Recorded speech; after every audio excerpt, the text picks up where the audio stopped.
Hi guys, I hope you be fine and doing well. In this video, we are going to add an extension in our web browser. So let's do it. At first, we have to go in our browser, and at the top right, we have to go at extensions part and then at the visit Chrome Web Store. And also, we could do it by uh, going to manage extensions, but also we could go to Web Store directly.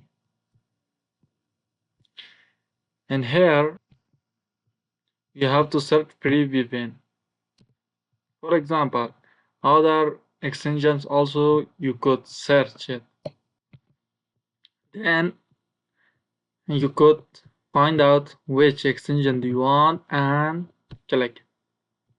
Then you have to hit this button at the Chrome, add extension, and wait until it be downloaded.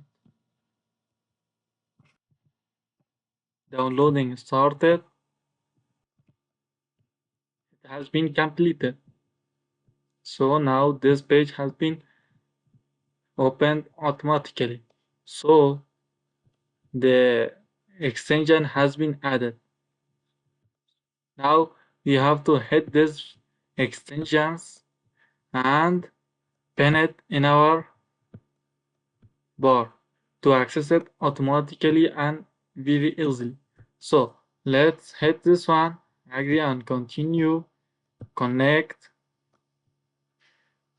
Yes, VPN has been connected successfully. So now the extension added. Thank you for your watching.